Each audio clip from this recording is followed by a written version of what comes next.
Hello there, this is Anna Amelia from North East Animal Rights, doing the latest in our Saturday Spotlight interviews.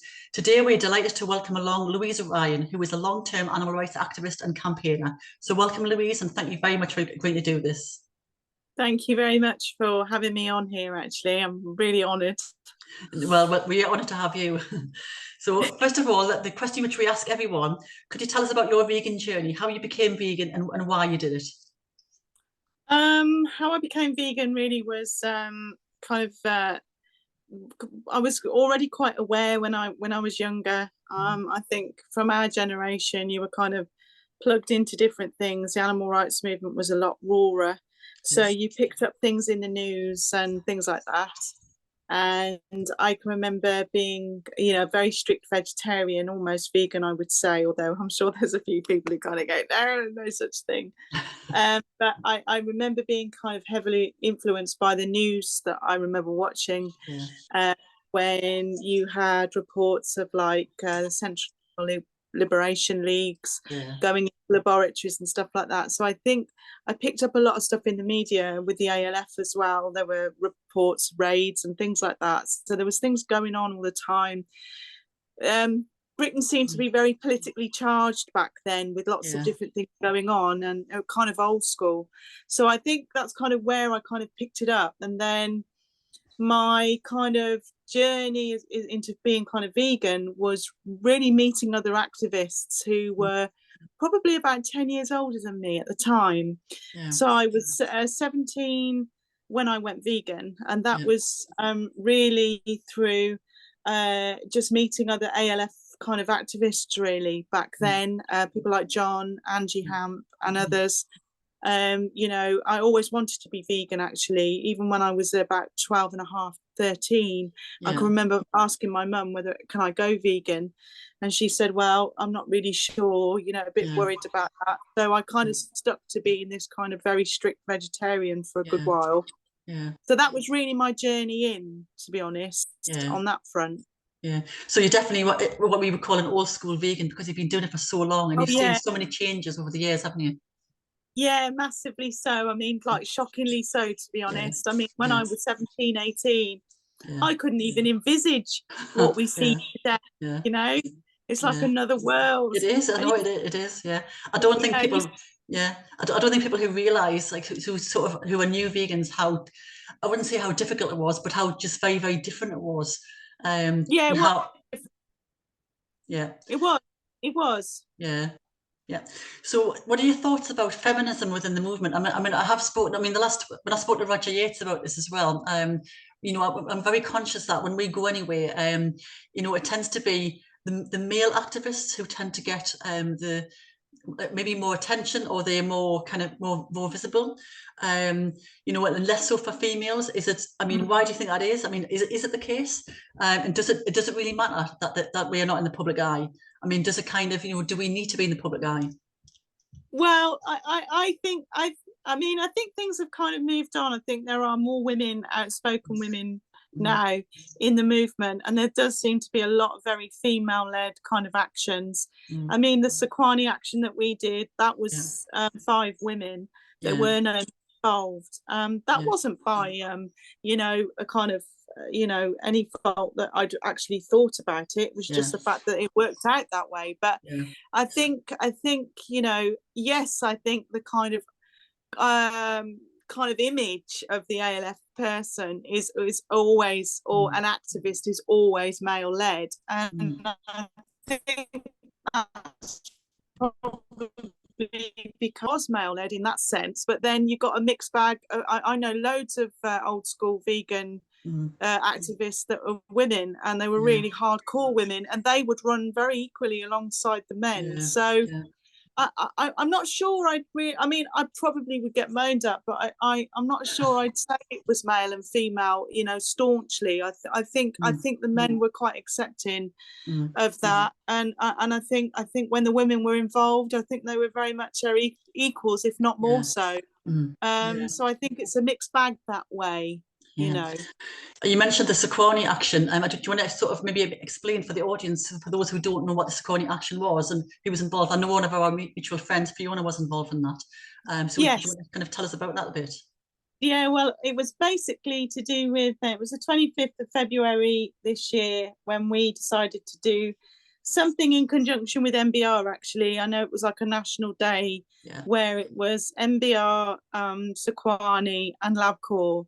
Mm. And so we decided that we would do something a bit extra. We knew people were meeting, you know, different Yeah. places, but I just wanted to do something because I was so outraged at the Libyan love situation, Yeah. actually, in the December. I could not believe that they'd gone back. I just Yeah. thought, how fucking dare you, sorry, Yeah. No, no. dare you do this?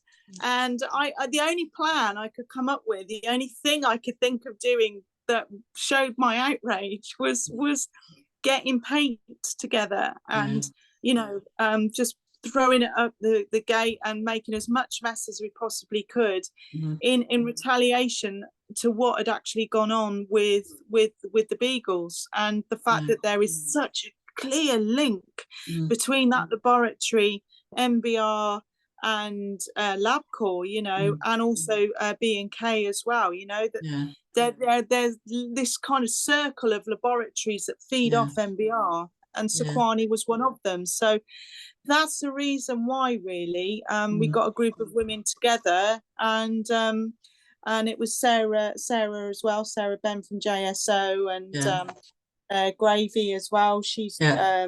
like anti-HS2, animal Yeah. rights, Yeah. Animal Rising. So you know, Gemma the Just a same. number. Yeah. Yeah. It was a number of women that just Yeah. decided to come together, and they Yeah. just believed in what I was saying. I thought, Yeah. God, Yeah. how are you going to get along? You know, how are you going to believe? But Yeah. they did, and so Yeah. that was it. You know, Yeah. the dying So art. I know a lot of people will know who MBR are because obviously they've seen so much with Camp Beagle and you know and Libyan Love.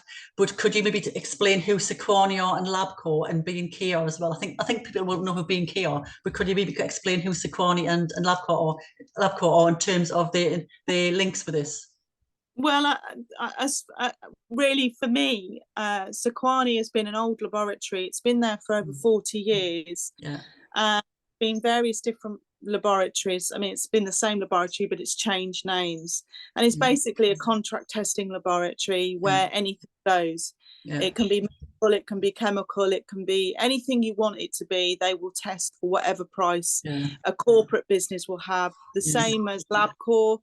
Mm. That is Huntingdon Life Sciences. It's been there forever and a day. Shack went forcefully up against it as best they possibly could, gave it a right good kicking, Yeah. but it nevertheless the government bailed it out again. Yeah. Huge laboratory, Mm.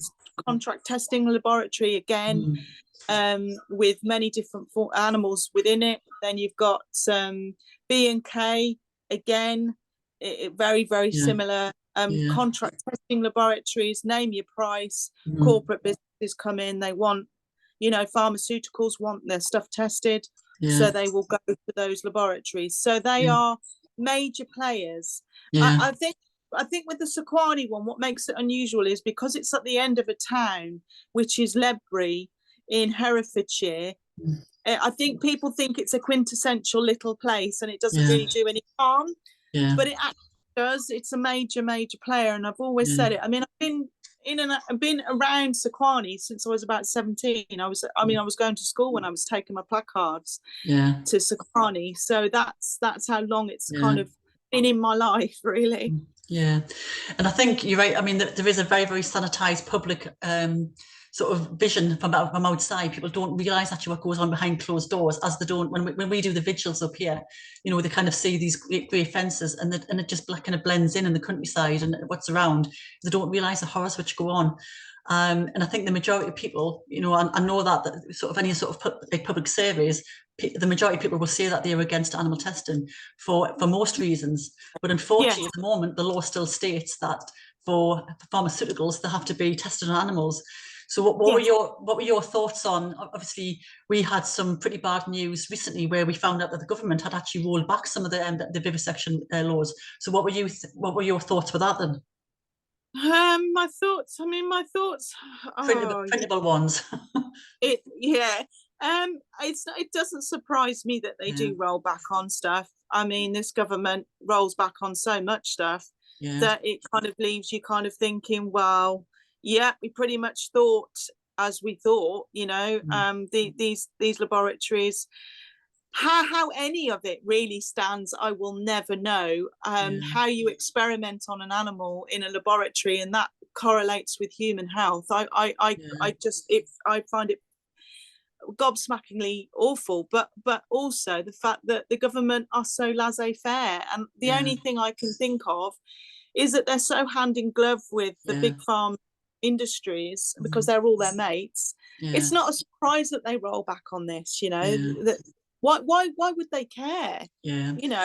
Not them going through it, you Yeah, know. I think, I mean, my thoughts on that, on the sort of pharmaceutical side of it, is a lot of them will be wealthy Tory voters, and there will be Tory donors, but also there's a lot of taxation, which a lot of taxes which are getting directed to the government coffers.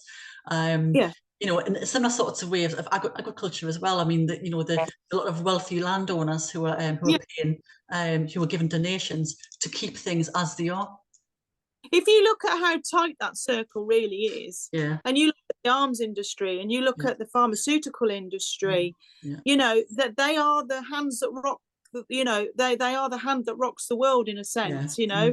they rule, and Mm, so you go up against those mm, bodies, you go up against that industry, you go up against, it's dirty fingers in dirty pies, it really really is. yeah, So it's dark, it's twisted, it's sick, yeah, it comes from no good place. yeah, It's and it's the same with the war industries. It's the yeah, same, as I said, with all that kind of technology.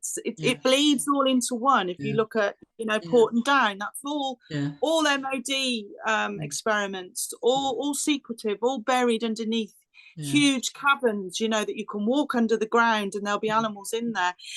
If they're even half human, like chimera, yeah, yeah, they're not outrageous things. These things are mm, happening. yeah, yeah. I know. How, how much they want any of us to really know is another Yeah, thing. yeah, yeah. I think, I mean, you're right. I mean, there's some horrific things going on, and people are so unaware, or they don't want to know what actually goes on. Very much like when we tell people what goes on, it's kind of like put your hands over your ears, and they don't want to hear, because they Yeah. don't want to be kind of like complicit, but they already are complicit because they're not listening to what's being said. No.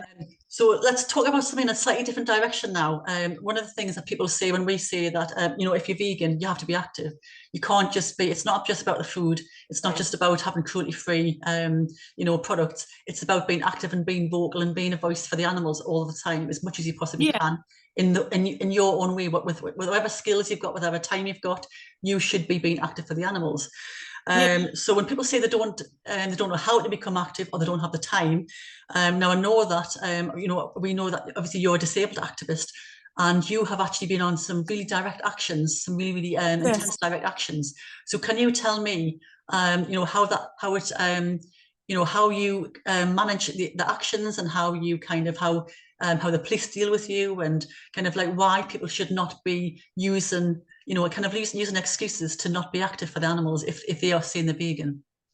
Yeah, I think there's a few things there really. I mean, I would just say to people, if you're shy or a bit worried about being active, that's okay. You can choose your own pitch. That's the wonderful thing about activism, you can pick what suits you. And I would say to anybody, even if you just get leaflets and you Mhm. quietly go off and you distribute them, or you leave them on trains and buses, and Yeah, you leave them inside leaflet in racks or inside the supermarkets, that yeah, might be a good one for you. yeah, uh, so I would never ever discourage anyone from kind of, there is something for everyone, so don't yeah, think or you could send emails, or you can write a letter. yeah, If you're housebound, or you think, oh well, I'd like to do something, well there's always charities you can give money to help mm, them to support their activism. So there's loads and loads of lovely positive ways you can act. mhm, And that's what I would say to anybody. If anyone's a little bit nervous, or they say, well, I can't get into law breaking, that's yeah, not for me, my circumstances don't yeah, allow me to, then you yeah, kind of go, that's absolutely fine, because there is something for everyone. yeah, um I think for me, because I'm very long in the tooth now, I know that just carrying a board isn't good enough anymore. yeah, And I just thought to myself, this has kind of got to to change. Mm. There's no point in me standing outside a laboratory with a board. I have to try and do something just that bit more. I have to try and push myself that bit more. And so for me with Animal Rising, you know, I joined the dairy blockade last year in September, and I looked at some of the tactics that they were using, and I thought, I know I can make this work. I can make this work for me. This is, I looked around in one of the sack houses, and I just thought, oh, there's loads of shit here I can use. For me, you know, I can actually, and they were very encouraging, and you know, there's a lot of really lovely activists involved and very dedicated. So and so I just felt buoyed up by that, and I thought, I can take this technique, I can take this action and run with it somewhere else. So for me, I really felt that quite strongly, and so I think there is no excuse not to be active in some way or some form. And as a disabled activist, I would say probably I actually have more leeway room than a lot of people do, because the police just don't want to know me. You know, and they just kind of go, oh shit, we have to deal with this woman. How do we deal with her? You know, we have to bring in disability protocols and all this kind of stuff. You know, I'm like kind of you know, kryptonite to kind of the police are the Superman and I'm like the kryptonite. They literally shrink away from me and go, oh God. And that's happened. So that's happened 3 times where they've kind of gone, can you not just go back to the demo? We'll arrest your friends, but we just don't want to arrest you. But so that's kind of how they deal with you. And it's me saying, I'm afraid it's me, and no, you have to arrest me, because that's the deal. You know, you're like a secret weapon, aren't you? Yes, I kind of am, and I want to encourage other activists that are in wheelchairs or do have sticks and frames and things like that, and say, look, what's easier than sitting down on the floor with your bum, you know, and you're attached to something? That is so easy to do. It's a no-brainer. I did have a little chuckle. I know we spoke before about this, about you, the interactions with the police, about them not knowing what to do with you, and you have almost begging to be arrested, which was quite funny. You know, I know that obviously a lot of discrimination. a lot of people don't understand that obviously to be arrest in some direct actions, the arrest part of it is part of the process. It's not about kind of like doing the demonstration and then kind of like walking away. The arrest part of it means that you get charged, and then you go to court, and then you can have your day in court to talk about why you did the action, and that is a crucial part of it. A lot of people shy away from the fact that they'll do it up to the point of arrest. You know, and we need to kind of like make sure that people understand that the arrest part of it is can be really important as well. It can be, and also quite cathartic in a sense, because what you're doing is you're actually relieving the kind of stuff that's in your head when you're sat in a police station and you know what you've done is the right thing to do. And I would encourage anyone to go through that barrier, as long as you're okay. I'm not wouldn't force anybody, but you know, don't be afraid. Fear itself is what holds you back. And if there's a good group of you together, arm in arm, sat down somewhere, refusing to move, then stick with it, because that in itself is a beautiful, empowering thing to do for the animals and for you, because you've got so much stuff in your own head and in your heart. It's the only way you can lash out at these buggers that are doing this. The only way is by blocking the courts and the system, by being arrested so many times, and going to court and saying your piece and being a voice for the animals. It is really, really important. If you take that role on, then you must see it to the bitter end. If you waver and think like that isn't for me, then stand back and let other people do what they need to do. I mean, it's important to understand that I mean, not everybody is able, for lots of reasons, to take action like that. However, there are lots of supporting roles, and there's lots of things. I mean, you mentioned even things as simple as sending emails, you know, putting leaflets out. I mean, we talked about the National Animal Rights March last week, and we said obviously our intention is to leaflet people. It's a really, really good opportunity to leaflet people who we are walking past, and that's a very, very simple way of reaching a lot of people in a very short space of time.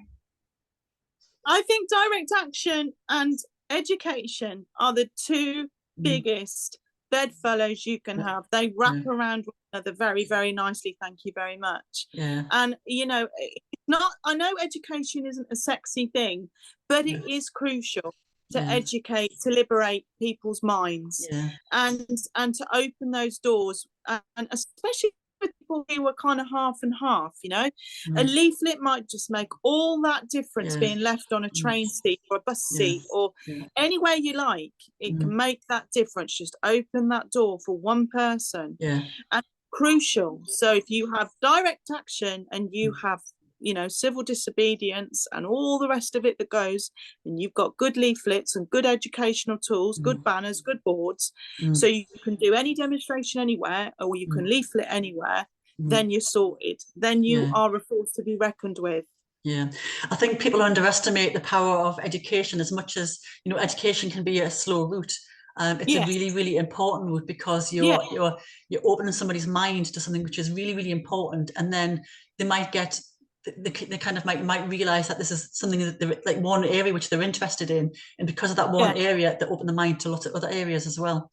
It could be like a vivisection. It could be somebody listening to you now could be looking up Sequani or Labco and working out what happens, and then realizing that actually, yes, they don't like vivisection, but also they realize that they shouldn't be eating animals as well, or shouldn't be wearing animals, or so. It's I think that's the thing, it's such a beautiful thing. Activism is such a beautiful thing, and there's a lot to be said for it. But if it's done in the right way, it can be really, really powerful. And your words as an activist and your actions, it's not just about the actions, it's what you're saying and how you're saying it, and that is crucial. You can't do heavyweight actions and then not have the right kind of wording to go with it, because it just causes total confusion. You stick to an anti-speciest, vegan message, an animal liberation message, an unapologetic message, then you'd be surprised how many people are open to that and got good leaflets and good boards. You can almost walk away and do anything you want to. Very important. Yeah, it is very important. So I know we are going to be catching up very shortly in a few weeks' time. We're going to join you at the Animal Rights March, the National Animal Rights March in London. I'm really looking forward to that. So before that, what's next for you? Well, there are different things coming up, which I probably can't say much on here, but I'm quite looking forward to different things that I've got a few things floating around in my head at the moment, Anna, and so I'm looking forward. There'll probably be more of the same stuff that I've been doing, actually, with my wheelchair. So you're keeping busy anyway. Yeah, keeping busy, absolutely. And on to the next gate somewhere. Good. Yeah, good. It's been absolutely brilliant talking to you. I mean, I thoroughly enjoyed talking to you and to Ronnie as well. And I'm glad Ronnie hasn't been heckling in the background, so he's been he's gone off. Yeah. So I'm going to sign off now. Obviously, we're looking forward to seeing you in a few weeks, but I'm going to sign off for today and say thank you very much, Louise Ryan, for talking to us today. My name is Anna Malia, and I'm from North East Animal Rights, and thank you very much for watching. Thank you.